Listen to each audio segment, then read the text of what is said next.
วางว่าหมดจดไม่ให้ไขว้เขว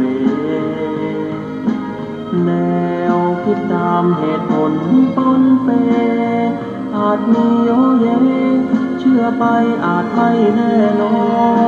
นว่าตรงทฤษฎีของตนเชื่อจนล้นนั้นผิดคำสอนเชื่อรูปลักษณ์นั้นควรสังวรแม้อาจารย์สอนใช่ว่าเชื่อหมดเลย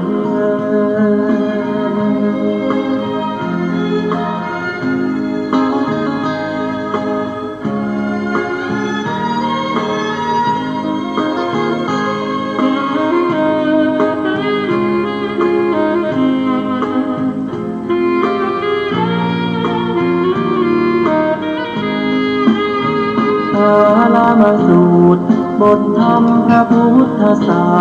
สตร์พระองค์วางว่าหมดจดไม่ให้ไขว้เขวแนวคิดตามเหตุผลปนเปอาจมีโยเยเชื่อไปอาจไม่แน่นอนว่าตรงทฤษฎีของตนเชื่อจนล้นนั้นผิดคำสอนเชื่อรูปลักษณ์นั้นควรสังวรแม้อาจารย์สอนใช่ว่าเชื่อหมดเลย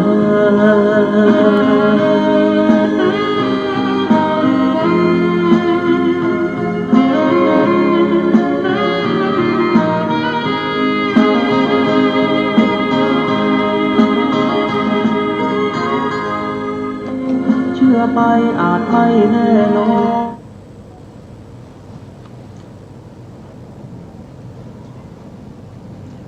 พุทธังสรณังกัจฉามิธัมมังสรณังกัจฉามิสังฆังสรณังกัจฉามิกราบนมัสการพระมหาเถระพระสังฆาธิการพระเถรานุเถระสวัสดีท่านผู้ฟังและผู้ชมทุกท่านกลับมาพบกับรายการศึกษาพระสัทธรรมเพื่อการพ้นทุกข์ครั้งนี้เป็นครั้งที่18ในเรื่องของมหาปาทานสูตรซึ่งเป็นพระสูตรที่พูดถึงเรื่องของการระลึกชาตินะครับระลึกการระลึกชาติของพระสัมมาสัมพุทธเจ้าที่ระลึกย้อนหลังไปเมื่อ91 กับที่แล้วนะครับมีพระพุทธเจ้าทรงพระนามว่าพระวิปัสสีสัมมาสัมพุทธเจ้าถามว่าพระพุทธเจ้าแต่ละองค์เนี่ยระลึกชาติได้มากน้อยแค่ไหนก็ตอบว่าไม่สามารถที่จะกำหนดได้ว่าจะระลึกไปได้แค่ไหนแต่เพียงแต่หายใจเข้าก็ระลึกไปได้ถึง91 กับแล้วนะเพราะฉะนั้นก็อย่ามาคาดคะเนว่าพระพุทธเจ้าจะระลึกชาติได้มากน้อยแค่ไหนนะครับสิ่งที่เป็นประโยชน์นะครับพระพุทธองค์ก็จะมาบอกตัดแก่พระสาวกทั้งหลายสิ่งไหนที่ไม่เป็นประโยชน์ก็จะไม่ตัดนะครับแล้วถ้าถามว่าการระลึกชาติเนี่ยเป็นประโยชน์มากน้อยแค่ไหนก็ตอบว่าเป็นประโยชน์สำหรับบุคคลนะบุคคลก็ขึ้นอยู่กับว่าท่านมีอัธยาศัยยังไงนะครับบุคคลที่มีอัธยาศัยในการที่จะมีความต้องการรู้ในเรื่องของการระลึกชาติอันนี้ก็เป็นประโยชน์นะครับเพราะว่าบุคคลเหล่านี้ก็จะแสวงหาความรู้ความเข้าใจที่เกี่ยวกับการระลึกชาติถ้าไม่มีพระพุทธเจ้ามาอุบัติบุคคลเหล่านี้ก็ย่อมเสี่ยงต่อการเป็นมิจฉาทิฏฐิเพราะการระลึกชาตินั้นมันระดับการระลึกชาติไม่เหมือนกันนะครับอย่างที่ได้เคยบอกแล้วว่าถ้านอกพระพุทธศาสนาเป็นบุคคลที่เชื่อในเรื่องของกรรมและผลของกรรม สามารถระลึกชาติได้40 มหากัปนะในพระพุทธศาสนาบุคคลที่เป็นพระสาวก40 มหาสาวกก็ระลึกได้100,000 มหากัปถ้าเป็นอัครสาวกก็ระลึกได้1 อสงไขย100,000 มหากัปถ้าเป็นพระพุทธเจ้าก็ระลึกได้โดยไม่มีขีดจำกัดถ้าพระพุทธองค์ไม่แสดงการระลึกชาติได้คนที่ระลึกชาติได้อย่างเช่น100,000 มหากัปเนี่ยนะครับ100,000 มหากัประลึกไปถ้าเกิดระลึกไปการระลึกชาติก็ย้อนหลังไปทีละกัปนะครับที่เรียงกันมาถ้าระลึกไปในภพภูมิที่เกิดในอสัญญสัตตภูมิหลายครั้งนะหลายครั้งก็จะมีความเข้าใจผิดนะมีความเข้าใจผิดในเรื่องของการระลึกชาติได้นะครับโดยเฉพาะพวกที่เป็นปุถุชนนะครับ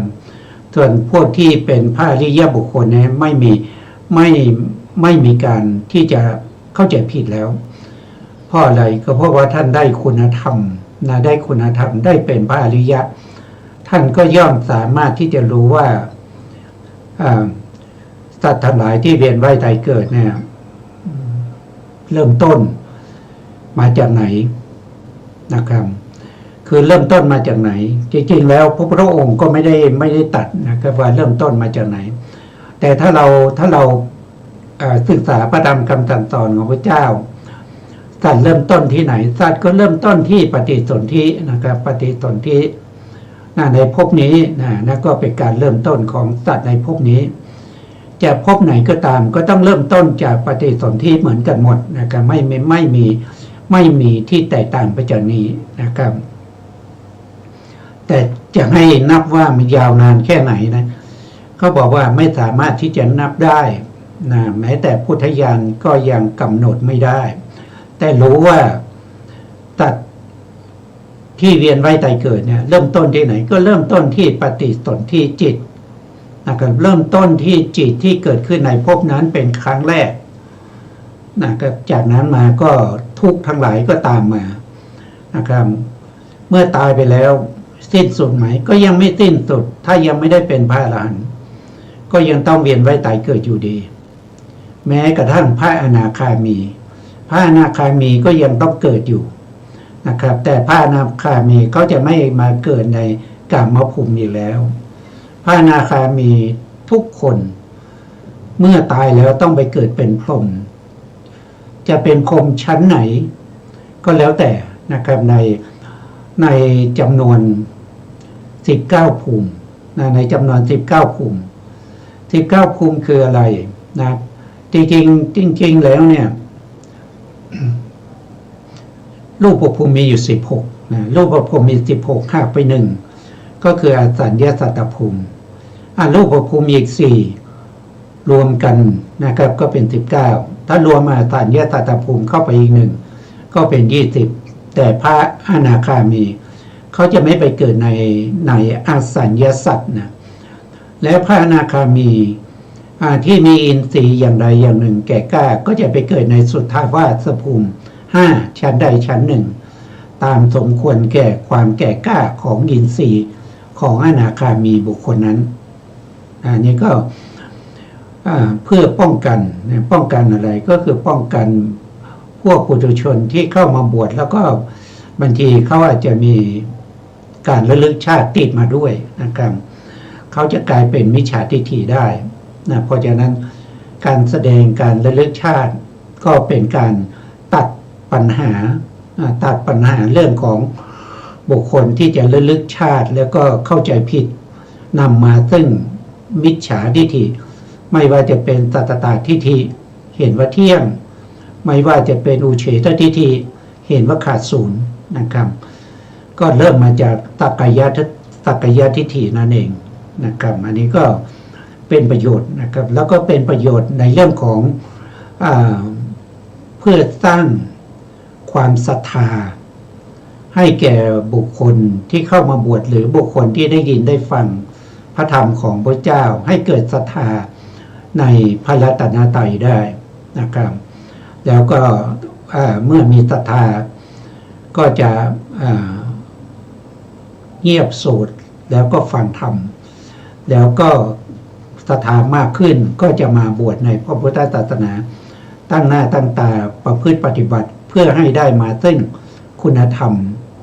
ชั้นสูงนั่นก็คือเป็นอริยบุคคลนะครับพระพุทธศาสนามุ่งเน้นในเรื่องของการสร้างบุตุชนให้เป็นพระอริยบุคคลนะไม่ได้สร้างบุคคลให้งมงายเหมือนปัจจุบันนี้นะไม่ใช่โรงงานผลิตคนโง่นะครับแต่เป็นสถานที่กำจัดความเป็นปุถุชน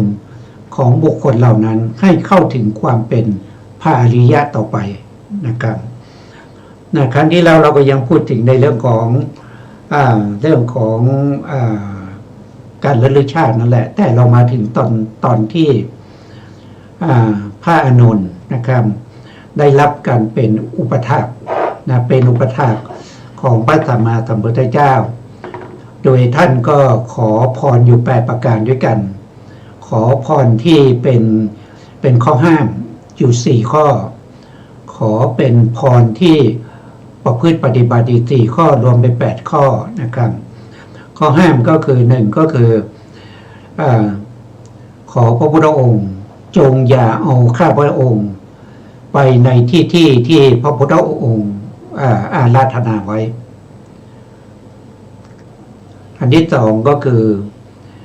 เมื่อพระพุทธองค์ได้ปัจจัย4ที่เลิศนะครับก็ขออย่าได้แบ่งปันหรือประทานให้แก่พระอานนท์นะประการต่อมาก็คือขอพระพุทธองค์อย่าให้ข้าพระองค์ได้มาพักอยู่ในกุฏิหรือคันธกุฎีพร้อมกับพระพุทธเจ้านะครับแล้วก็อีกข้อหนึ่งอีกข้อหนึ่งก็คืออะไรอาจารย์จำได้ไหมวันนี้อาจารย์กันดาท่านก็พร้อมอยู่ในรายการแล้วนะครับพร้อมที่จะสาธยายให้พวกเราได้ฟังกันในเรื่องนี้นะครับอีกข้อหนึ่งเนี่ยผม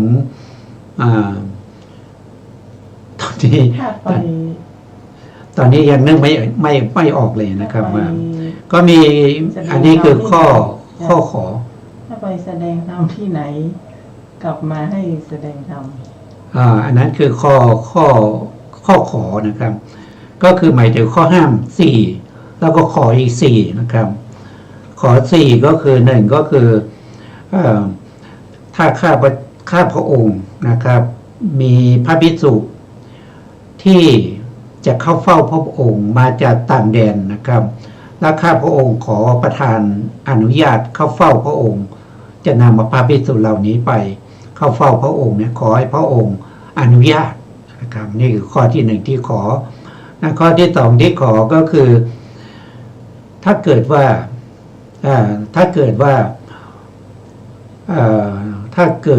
ข้าพระองค์สงสัยในข้อธรรมทั้งหลายนะครับ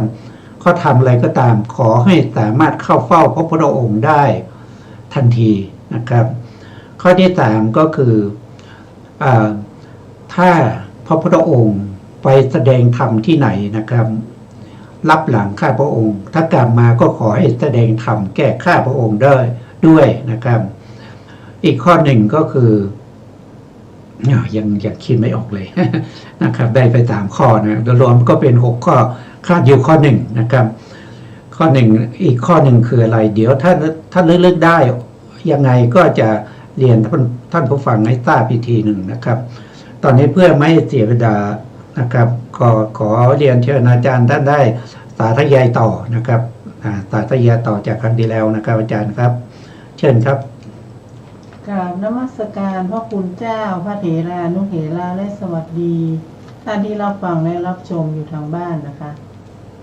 การกำหนดบิดามีความง่ายอยู่แล้วบทว่าวิหารังปาวิสิความว่าพระผู้มีพระภาคเจ้าเสด็จเข้าไปสู่วิหารเพราะเหตุอะไร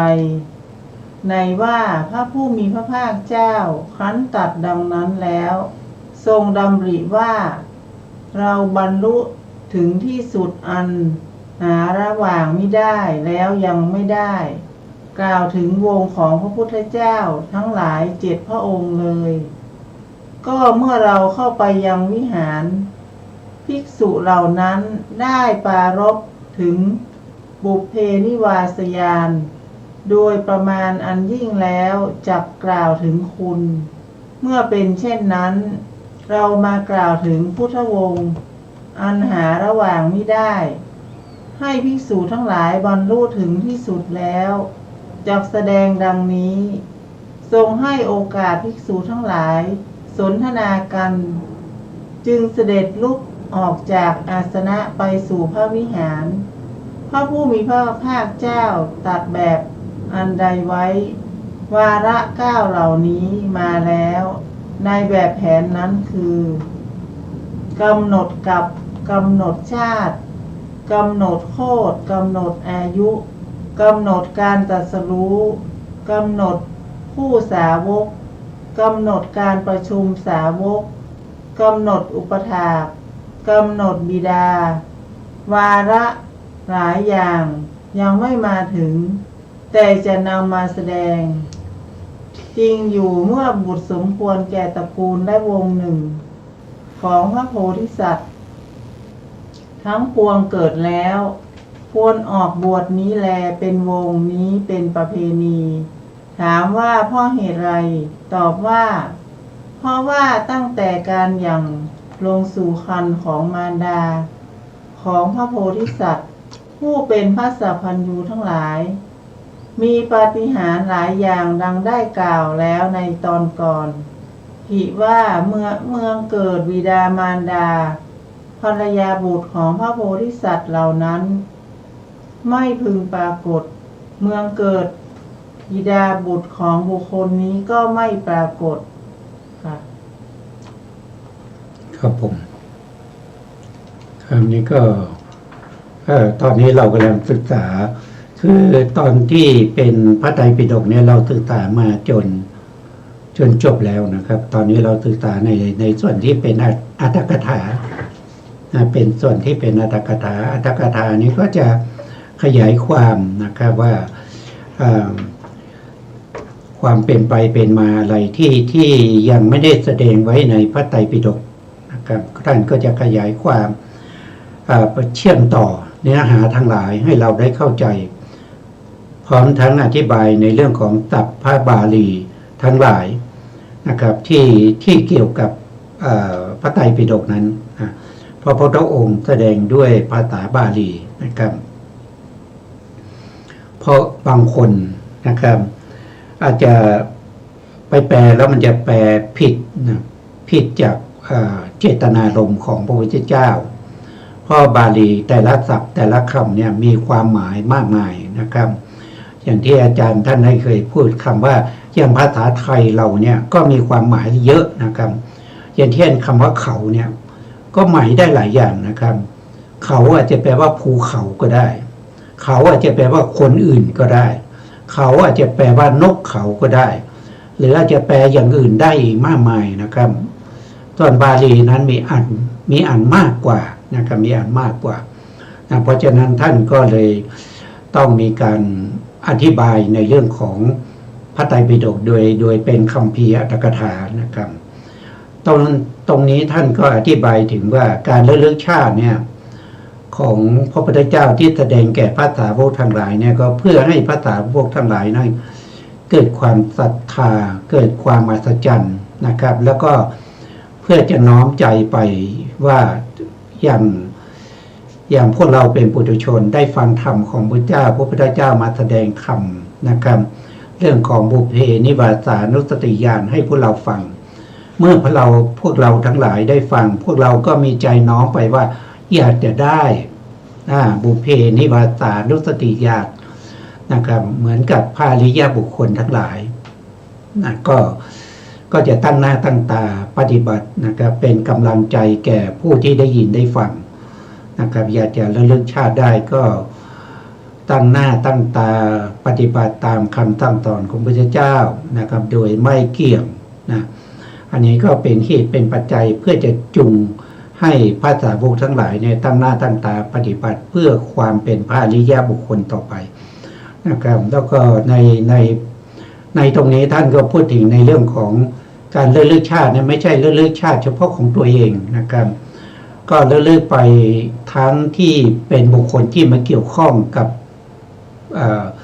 พระพุทธเจ้าด้วยนะครับเช่นพุทธบิดาพุทธมารดาพุทธบุตรนะแล้วก็อัครสาวกนะครับแล้วก็อุปถากนะแต่ในที่นี้นะท่านจะพูดถึงหลักๆนะก็คือพูดถึงอัครสาวกแล้วก็พูดถึง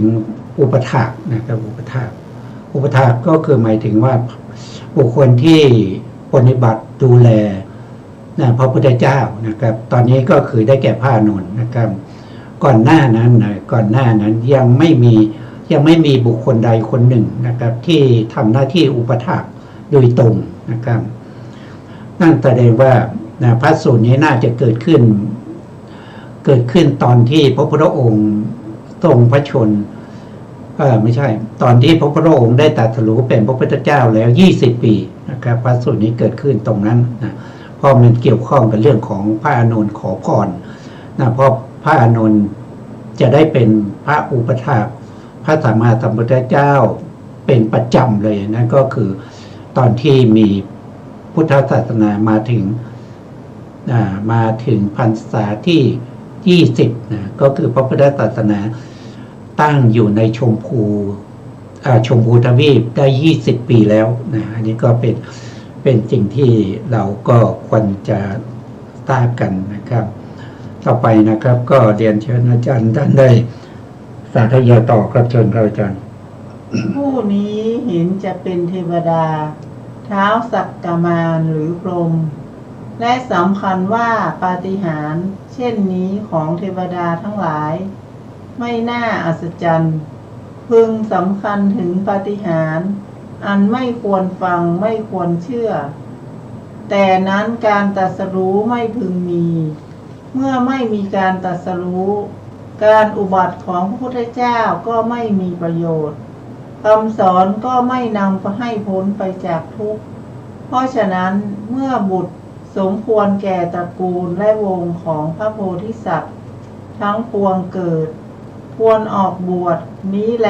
เป็นวงนี้เป็นประเพณีเพราะฉะนั้นควรนำวาระหลายๆอย่างมาแสดงด้วยสามารถแห่งบุตรเป็นต้นในสัมพหุนวาระพึงทราบบุตรทั้ง7ตามลำดับของพระพุทธเจ้า7พระองค์เหล่านี้ก่อนคือสมวัตตขันธะอตุระสุปพุทธะอุตระสัทธวาหะวิชิตเสนะราหุลเป็นที่7ในบรรดาบุตรเหล่านั้นเมื่อเจ้าชายราหุลประสูติพวกราชบุรุษนำหนังสือบอกข่าวมาวางไว้บนพระหัตถ์ของพระมหาบุรุษลำดับนั้นความเสน่หาในพระโอรสทำให้พระวรกายทุกส่วนของพระมหาบุรุษทราบซ่านพระมหาบุรุษดำริว่าเมื่อบุตรเกิดเพียงคนเดียวความเสน่หาในบุตรยังเป็นถึงเพียงนี้ถ้าเราจักมีบุตรกว่า1,000 คนในบุตรเหล่านั้นเมื่อคนหนึ่งเกิดความผูกพันด้วยเสน่หาเพิ่มมากขึ้นอย่างนี้หัวใจจักแตกสลายเป็นแท้เพราะเหตุนั้นพระองค์จึงตรัสว่าห่วงเกิดแล้วเครื่องผูกพันเกิดแล้วในวันนั้นเองพระมหาบุรุษทรงสละราชสมบัติออกผนวดในการเกิดบุตรของพระโพธิสัตว์ทุกองค์มีในนี้แลนี้การกำหนดบุตรครับผมคำนี้ก็พูดถึงในเรื่องของตัณหานะครับตัณหาคือความยินดีพอใจเมื่อได้สิ่งใดก็ตามนะครับเราจะมีความยินดีพอใจ นะแต่ถ้าสิ่งใดต้องเสียไปนะต้องเสียไปต้องพังไปเราก็จะเกิดความเสียใจนะครับเพราะนั้นความยินดีเนี่ยมันเป็นเหตุให้เกิดความทุกข์นะเป็นเหตุให้เกิดความทุกข์ก็คือความเสียใจที่จะตามมานะครับตรงนี้พระพุทธองค์ได้แสดงถึงเมื่อตอนที่ได้ทราบข่าวว่าพระราหุลประสูติแล้วเนี่ยก็ทำให้เกิดความยินดีนะครับยินดีชื่นบานนะครับได้พระโอรสนะครับแต่ถ้าเป็นปุถุชนอย่างพวกเรานะครับโดยมากก็จะฉลองนะครับก็ไปเปิดร้านอาหารนะครับเชิญญาติพี่น้องมานะเพื่อนฝูงมากินกันนะครับมากินกันฉลองว่าได้บุตรนะได้บุตรคนแรกคนที่สองคนที่สามนะครับแต่ไม่ได้คิดถึงว่าความยินดีเหล่านี้มันเป็นเหตุให้เราต้องได้รับความทุกข์นะครับเมื่อบุตรของเราเกิดขึ้นมาบุตรของเราเนี่ยมันจะสุขภาพร่างกายจะแข็งแรงตลอดไปหรือมันไม่เจ็บไข้ได้ป่วยหรือเปล่าไม่เลยนะครับบุตรของเรานะครับสักวันหนึ่งก็ต้องเจ็บไข้ได้ป่วยสักวันหนึ่งก็ต้องอะไรก็ต้องแก่เหมือนเรานะครับแล้วก็ต้องตายไปนะครับแต่ก่อนนั้นนะครับก็เป็นความทุกข์ที่บิดามารดาต้องอบรมสั่งสอนลูกต้องส่งลูกไปเรียนนะครับไปเรียนหนังสือเงินทองที่จะหามาเพื่อจะส่งเสียลูกจะเอามาจากไหนนะครับปัจจุบันนี้นะครับลูกคนหนึ่งนะครับไปเข้าโรงเรียนเนี่ยค่าเทอมเนี่ยเป็นหมื่นเป็นแสนนะครับเป็นหมื่นเป็นแสนค่ากินเอกค่าหนังสือหนังหาค่าเสื้อผ้าค่ารถลาที่จะไปส่งไปรับอีกนะครับถ้าบุคคลที่ไม่มีฐานะนะไม่มีฐานะความเป็นอยู่ที่ดีนะครับต้องไปกู้หนี้ยืมสินคนอื่นมาสุดท้ายก็คือถูกเขายึดอะไรยึดหลักทรัพย์ที่ไปประกันไว้นะก็เป็นความทุกข์ได้นะครับอันนี้ก็อย่างเรานะครับถ้าพูดโดยธรรมะเนี่ยเรามีขันธ์ห้าใช่ไหมครับพอเราได้ภรรยาเราก็ไปแบกขันธ์ห้าของภรรยาอีกนะครับก็เป็น10 ขันธ์เราได้บุตรมาอีกเราก็แบกขันธ์ของบุตรอีก10 ขันธ์ก็เป็น15 ขันธ์ไหนเราจะต้องดูแลบิดามารดาของเราอีกเท่าไหร่อีก10 ขันธ์นะครับก็เป็น25 ขันธ์ไปแล้วไหนเราจะมีสัตว์เลี้ยงอีกสัตว์เลี้ยงก็มีขันธ์ห้านะครับโอ้มันวุ่นวายนะครับวุ่นวายเหลือเกินเพราะฉะนั้นเนี่ยพระพุทธองค์เห็นถึงความทุกข์ที่จะตามมาเห็นถึงความทุกข์ที่จะตามมาแล้วจะทำยังไงล่ะจะหนีไปเฉยๆเลยไม่ใช่นะครับพระพุทธองค์ที่ออกบวชเนี่ยไม่ใช่ออกบวชเพราะว่าจะหนีลูกหนีเมียจะไปมีความสุขแต่เพียงผู้เดียวไม่ใช่นะครับเพื่อจะไปหาทางหลุดพ้นจากกองทุกข์เหล่านี้แล้วก็นำเอาความรู้ความเข้าใจเหล่านั้นมาสั่งสอนแก่บุตรภรรยานะครับข้าราชบริวารแก่สัตว์ทั้งหลายให้ได้หลุดพ้นไปจากกองทุกข์เหล่านี้นะไม่ใช่หนีไปเพื่อเสวยความสุขแต่เพียงผู้เดียวนะครับนี่ก็ต้องเข้าใจนะครับเพราะว่าบางคนอาจจะเข้าใจผิดในเรื่องในบางอย่างเพราะปัจจุบันนี้มีคนที่เข้าใจผิดมากมายนะครับเข้าใจผิดในพระพุทธศาสนาไม่ตรงตามคำสั่งสอนของพระเจ้าในลัทธิเถรวาทนะครับไปลัทธิอะไรมาก็ไม่รู้นะครับมากล่าวอ้างกันนะครับเพราะฉะนั้นต้องให้เข้าใจให้ถูกต้องนะครับต่อไปครับอาจารย์ครับบุตรแม้ทั้ง7เหล่านั้นได้มีมารดาเหล่านี้คือพระนางสุตนาพระนางสัพพกามาพระนางสุจิตตาพระนางโรจนีพระนางรุจจตินีพระนางสุนันทาและพระนางพิมพาเป็นองค์ที่7เมื่อพระนางพิมพาเทวีเมื่อราหุลกุมารประสูติได้ปรากฏชื่อว่าราหุลมารดานี้การกำหนดภรรยาก็พระโพธิสัตว์2 องค์นี้คือพ ระวิปัสสีพระกกุสันทะเสด็จขึ้นรถเทียมด้วยม้าอาชาไนยเสด็จออกมหาพิเนศกรมพระโพธิสัตว์2 องค์คือ พระสิขี พระโกนาคมณะประทับบนคอช้าง ประเสริฐออกทรงผนวด พระเวสสภูโพธิสัตว์ประทับนั่งบนวอทองออกทรงผนวด พระกัสสปะประทับนั่งบนพื้นมหาปราสาทยังอานาปานะจตุตถฌานให้เกิด ออกจากฌานแล้วการทำฌานนั้นให้เป็นบาตรทรงอธิษฐานว่าปราสาทจงไปอย่างลงณโพธิมณฑลปราสาทไปทางอากาศแล้วอย่างลงหน้าโพธิมณฑลแม้พระมหาบุรุษลงจากปราสาทนั้นประทับบนพื้นทรงอธิษฐานว่าปราสาทจงไปตั้งอยู่หน้าที่เดิมปราสาทนั้นก็ต้องอยู่ในที่เดิมแม้พระมหาบุรุษก็ทรงประกอบความเพียรตลอด7 วันประทับนั่งหน้าโพธิบัลลังก์ได้ตรัสรู้พระสัพพัญญุตญาณก็พระโพธิสัตว์ของเราทั้งหลาย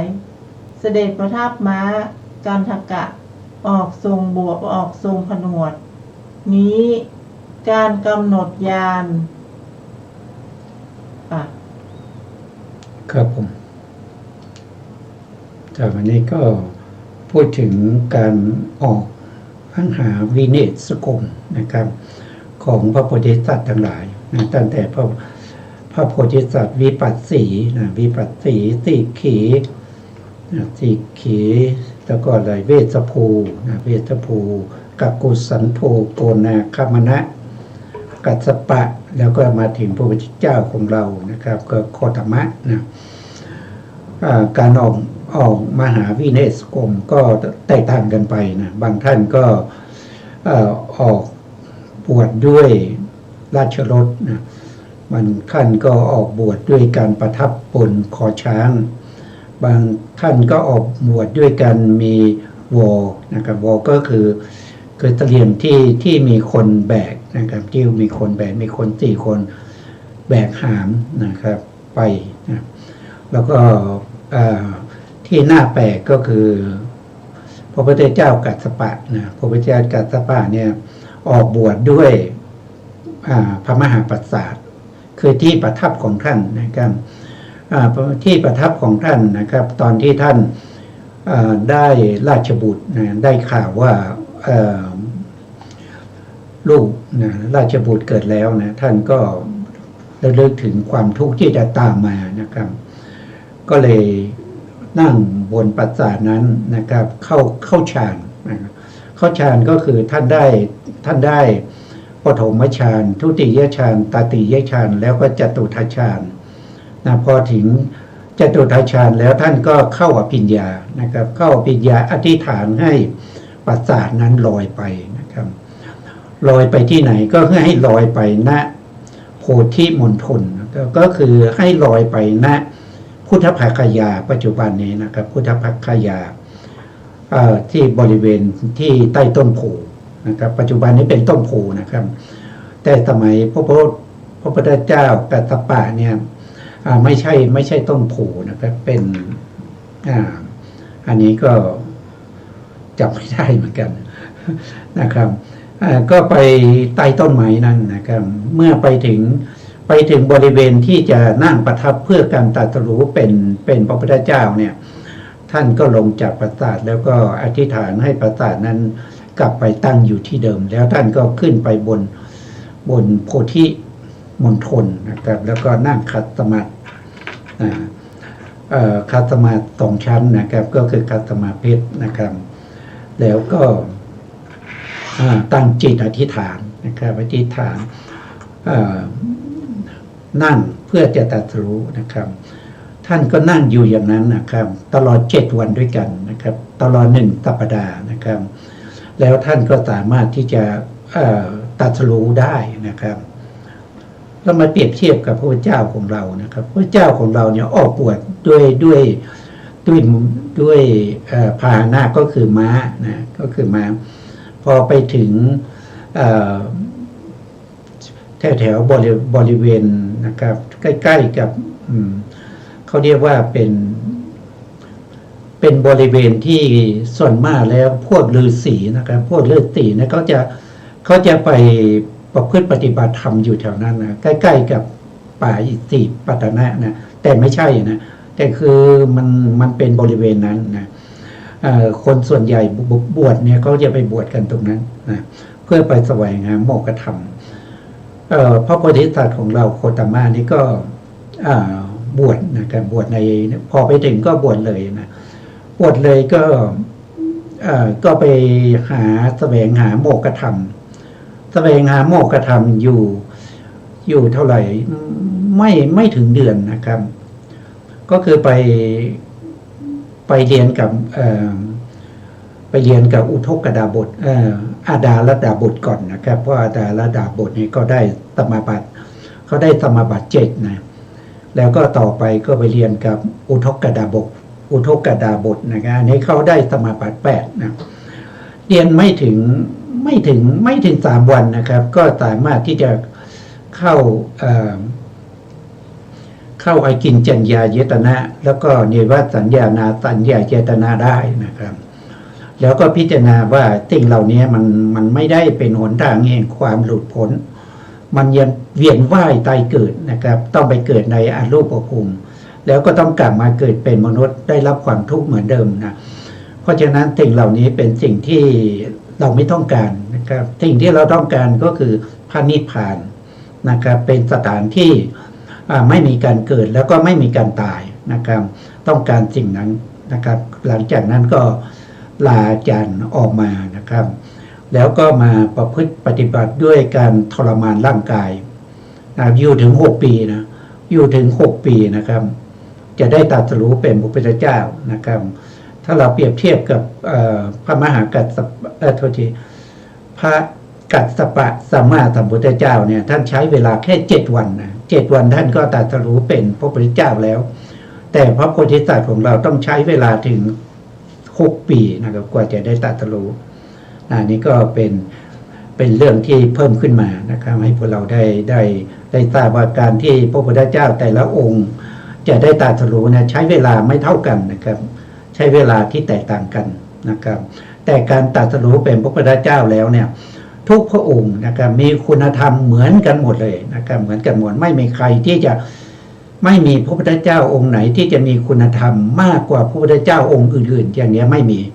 ทุกองค์ไม่ว่าจะเป็นพระพุทธเจ้าตั้งแต่อาเนกชาติมานับภพนับชาติไม่ได้ยาวนานนะครับ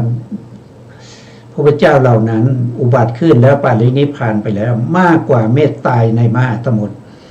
ทุกพระองค์ก็มีคุณธรรมเสมอกันหมดไม่มีใคร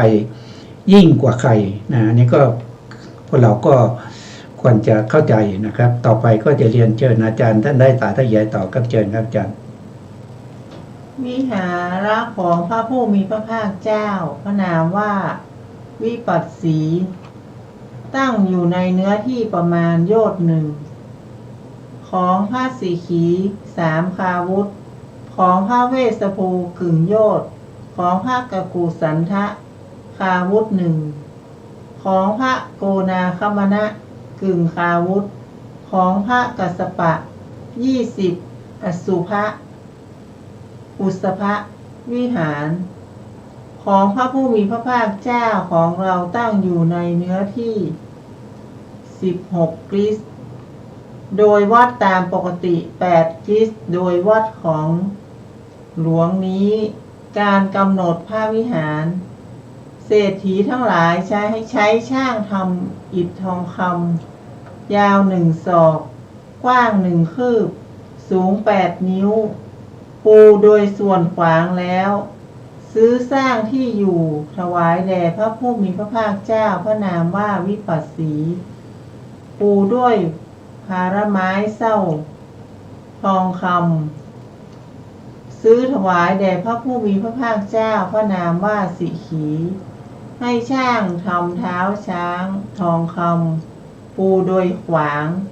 ซื้อถวายพระผู้มีพระภาคเจ้าพระนามว่าเวสภู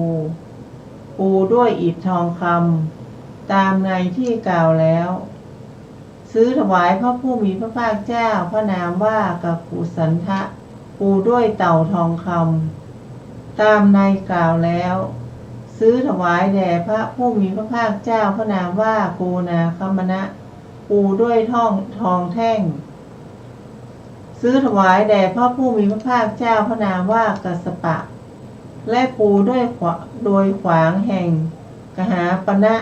อันมีเครื่องหมายซื้อถวายแด่พระผู้มีพระภาคเจ้าของเราถวายทั้งหลายนี้กำหนดในการถือพื้นที่สร้างวิหาร อุปถากผู้ที่ซื้อพื้นที่ทำให้เป็นวิหารถวายแด่พระผู้มีพระภาคเจ้าพระนามว่าวิปัสสีนั้นชื่อปุณพะสุมิตตะถวายพระผู้มีพระภาคเจ้าพระนามว่าสิขีชื่อสิริวัตรถวายพระเวสสภูชื่อโสตทิยะถวายพระกักกุสันทะชื่ออัจจุตะถวายพระโกนาคมณะชื่ออุคะถวายพระกัสสปะชื่อสุมาณะถวายพระผู้มีพระภาคเจ้าของเราทั้งหลายชื่อสุทัตตะก็อุปถากเหล่านั้นทั้งหมดได้เป็นเศรษฐีขหบดีมหาศาลนี้กำหนดอุปถากค่ะครับผมคราวนี้ก็พูดถึงเรื่องของการสร้างวัดนะสร้างวัดหรือสร้างวิหารสร้างกุฏิของพระพุทธเจ้าแต่ละองค์นะก็ไม่เท่ากันนะครับก็ไม่เท่ากัน คือกว้างยาวไม่เท่ากันนะครับก็ขึ้นอยู่กับอะไรก็ขึ้นอยู่กับยุคสมัยนะครับยุคสมัยเพราะว่ามนุษย์เรา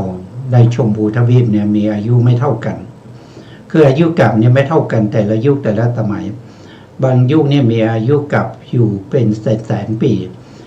เพราะที่มีอายุกับเป็นแสนปีเนี่ยรูปร่างก็จะใหญ่นะครับรูปร่างก็ใหญ่โตนะครับใหญ่โตแต่ในสมัยที่มีอายุน้อยลงเนี่ยรูปร่างก็จะเล็กลงนะครับเล็กลงอย่างเช่นปัจจุบันพระเจ้าของเราก็อายุกับอยู่ที่100 ปีเราก็เห็นว่ามนุษย์เราก็มีรูปร่างอย่างที่เราเห็นกันอยู่ทุกวันนี้นะไม่มีใครที่จะมีร่างกายที่ใหญ่โต3 เมตร 4 เมตรหรือ5 เมตรนะไม่มีนะเพราะฉะนั้นการตั้งที่อยู่ที่อาศัยก็เป็นไปกับสภาพนะสภาพก็คือหมายถึงว่าความจำเป็นในการใช้สอยพื้นที่ทั้งหลายนะครับก็เป็นไปตามนั้นนะส่วนถ้าเราในคัมภีร์นะครับท่านได้กล่าวไว้ว่ามนุษย์เราเนี่ยนะครับตอนนี้มีอายุเฉลี่ยอยู่ที่หรือเรียกว่าอายุกรรมเนี่ยอยู่ที่74 ปีนะครับมนุษย์เราอายุน้อยที่สุดก็คือจะอยู่ที่อายุกับ10 ปีท่านบอกว่าเมื่อมนุษย์เรามีอายุกับ10 ปีนะเขาเรียกว่าต้นมะเขือนะครับต้นมะเขืออะไรพวกนี้นะครับมนุษย์ในสมัยนั้นนะเวลาจะเอามะเขือมาทำอาหารเนี่ยต้องใช้ไม้นะครับต้องใช้ไม้ในการสอยนะครับไม่ใช่ว่าอย่างปัจจุบันนี้เราก็เอามือไปเด็ดได้ใช่ไหมครับนั่นแสดงว่าปัจจุบันเนี่ยเราก็ตัวใหญ่นะใหญ่กว่ามนุษย์ในสมัยที่มนุษย์เรามีอายุกับอยู่ที่10 ปีนะ10 ปีนี่มันน้อยมากนะครับเทียบกับต้นมะเขือแล้วเรายังตัวนี้เดียวนะครับเวลาที่จะเก็บผลมะเขือก็ต้องใช้ไม้สอยนะครับอันนี้ก็เป็นที่มานะครับเป็นที่มาว่ามนุษย์เราอายุมากแต่ละยุคสมัยเนี่ยก็จะมีรูปร่างตัวใหญ่นะถ้ายุคสมัยไหนเรามีอายุเล็กลงหรือน้อยลงนะรูปร่างเราก็จะเล็กลงตามนั้นนะครับทำไมเป็นอย่างนั้นก็ขึ้นอยู่กับ อกุศลและกิเลสนะครับ เพราะว่าเรามีกิเลสมากเนี่ยอายุเราก็จะน้อยลง รูปร่างเราก็จะเล็กลงนะถ้ายุคในสมัยในที่มนุษย์ทั้งหลายมีคุณธรรมนะครับมีกุศลธรรมมากนะครับหาอกุศลธรรมไม่ได้เลยก็จะมีอายุมากขึ้น แล้วก็รูปร่างก็จะใหญ่โตไปตามนั้นนะครับเป็นไปตามอะไรตามวัฏจักรของสังสารวัฏเนี่ยสังสารวัฏมันเป็นไปอย่างนี้นะครับก็ให้เข้าใจอย่างนั้นนะครับพูดถึงเรื่องของอุปถากนะครับอุปถากที่เป็นฆราวาสนะครับตรงนี้ท่านพูดถึงอุปถากที่เป็นฆราวาสนะครับของเรานะพระพุทธเจ้าของเรานะครับที่เป็นผู้เลิศในเรื่องของอุปถากนะครับก็ชื่อว่าสุทัตตะนะสุทัตตะคือใครก็คือได้แก่อนาถปิณฑกเศรษฐีนั่นเองนะครับเพราะว่าชื่อเขาชื่อสุทัตตะนะครับแต่คนทั่วไปจะเรียกท่านว่า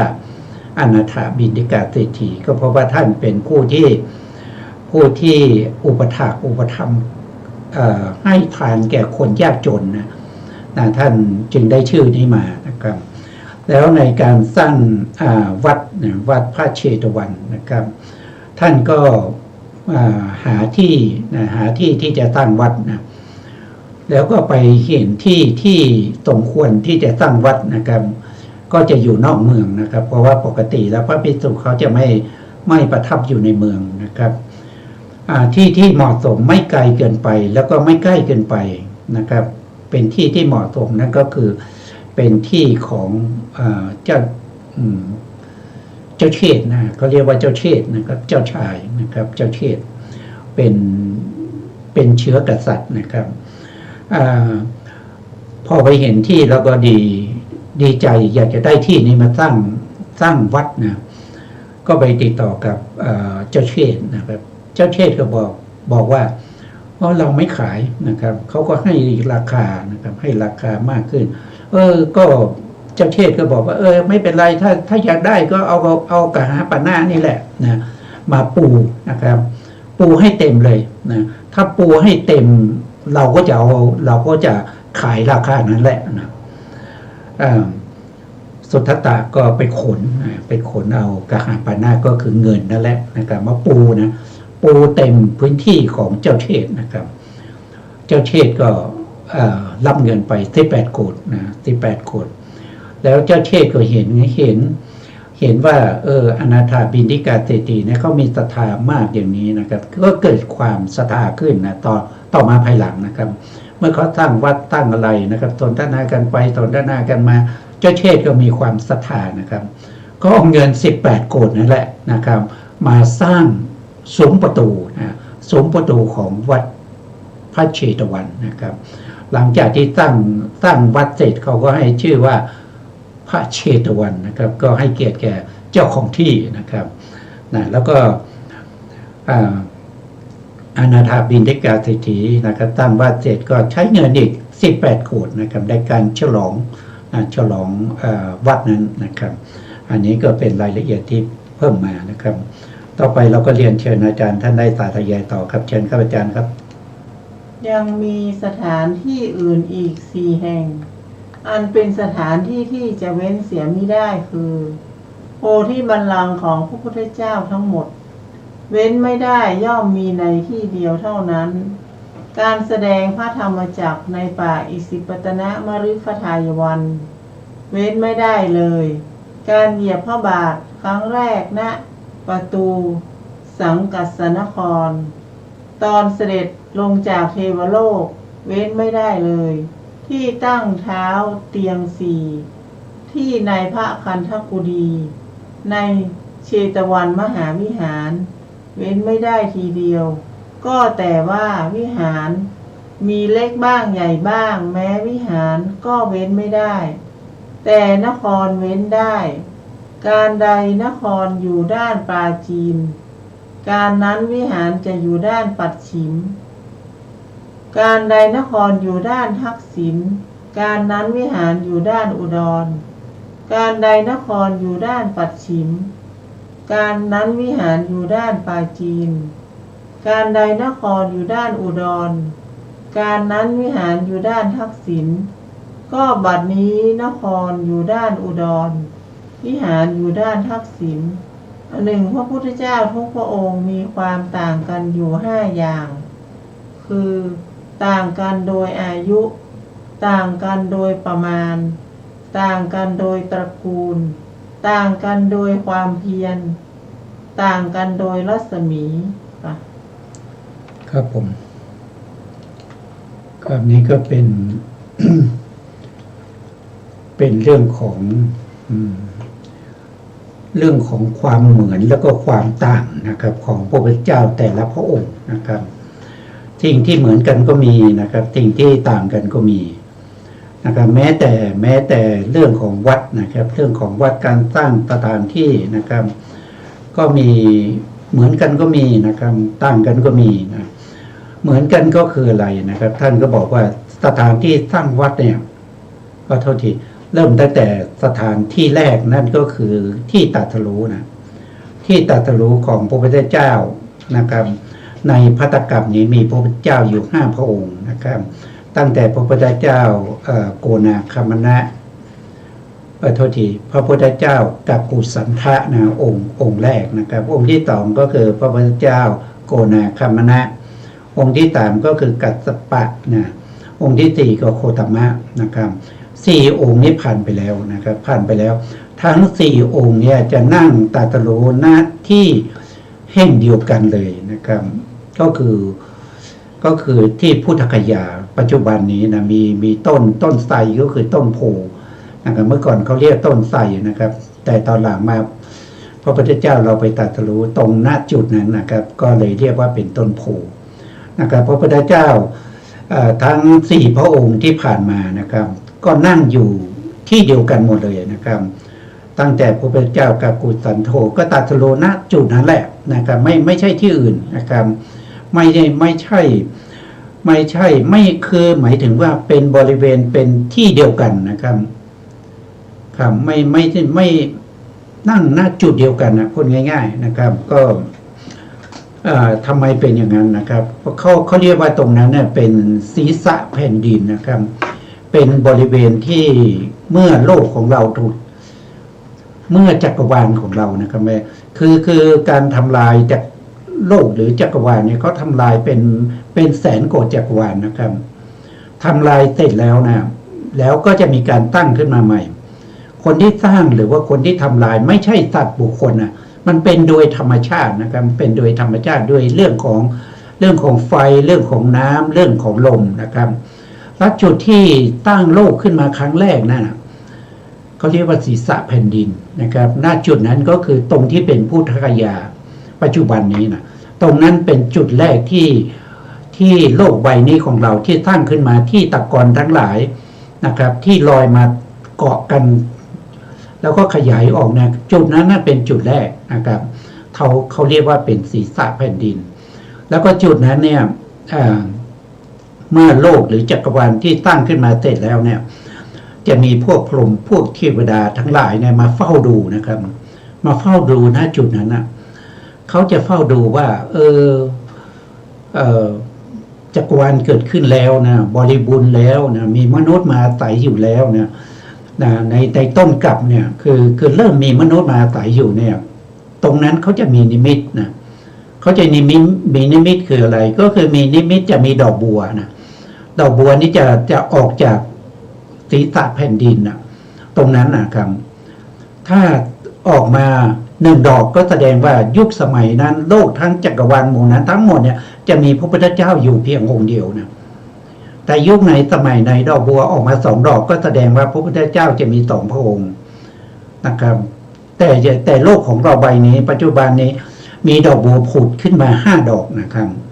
เขาจึงเรียกว่าเป็นมงคลจักรวาลหรือเป็นกัปที่เรียกว่าเป็นภัตตกัปมีพระพุทธเจ้าถึง5 พระองค์นะตอนนี้ก็ผ่านไป4 พระองค์ก็เหลืออีก1 พระองค์นะครับอันนี้เป็นจุดนั้นทุกพระองค์จะต้องมาตรัสรู้ณที่นั้นนะอย่างเช่นพระศรีอานพระอริยเมตไตรเนี่ยท่านจะมาตรัสรู้เป็นพระพุทธเจ้าองค์สุดท้ายองค์ที่5ณจุดนั้นแหละณจุดนั้นก็จะมีต้นไม้คู่บารมีเกิดขึ้นณจุดนั้น นะครับแล้วท่านก็จะมานั่งตรัสรู้ณจุดนั้นนะพระเจ้าทุกพระองค์จะต้องตรัสรู้ใต้ต้นไม้หมดเลยนะครับไม่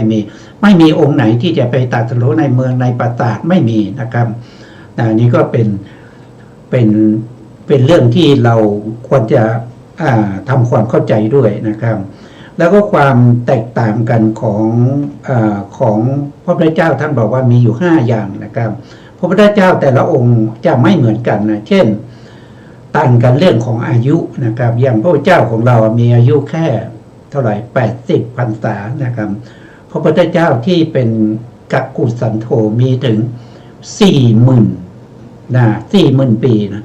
พระพุทธเจ้าโกนาคามนะนี่อายุ 30,000 ปี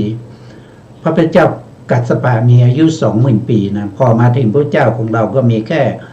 100 ปีน้อยมากนะครับแล้วก็ต่างกันโดยประมาณนี้ก็คือรูปร่างต่างกันนะครับรูปร่างต่างกันไม่เท่ากันนะครับบางองค์ใหญ่บางองค์เล็กนะครับแล้วตระกูลต่างกันก็คืออย่างพระเจ้าของเราเนี่ยก็จะเป็นตระกูลกษัตริย์นะครับ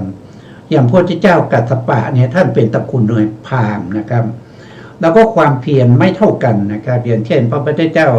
กัสสปะเนี่ยท่านใช้เวลาสร้างความเพียร7 วันนะแต่พระพุทธเจ้าของเราสร้างความเพียรอยู่ถึง6 ปีนะครับแล้วก็ต่างกันอันสุดท้ายก็คือเรื่องของรัศมีนะครับรัศมีที่สร้างออกมาจากพระวรกายนะครับอย่างพระพุทธเจ้าของเราเนี่ยจะมีรัศมีสร้างออกมาประมาณ1 วานะครับประมาณ1 วาถ้าบุคคลที่มีตาดีก็จะเห็นได้นะครับส่วนพระพุทธเจ้าองค์อื่นนะครับก็จะมีมากกว่านี้นะครับมีมากกว่านี้ก็ต้องไปดูในเรื่องของรัศมีพระพุทธเจ้าอีกทีว่าใครมีเท่าไหร่นะครับอันนี้ก็เป็นเรื่องที่เหมือนกันแล้วก็ต่างกันนะครับวันนี้เวลาหมดแล้วครับอาจารย์ครับเวลาหมดก็ต้องคืนเวลาให้ทางสถานีต่อไปนะครับ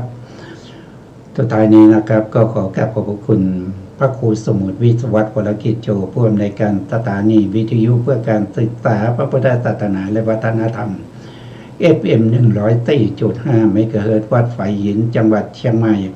ได้ขอกราบขอบพระคุณพระครูปริยัติยานุตาสขอบคุณท่านผู้ฟังและผู้ชมทุกท่านนะครับที่ให้เกียรติติดตามในรายการศึกษาพระสัทธรรมเพื่อการพ้นทุกข์พบกันใหม่ในครั้งต่อไปครับวันนี้ลาไปก่อนครับสวัสดีครับสวัสดีค่ะ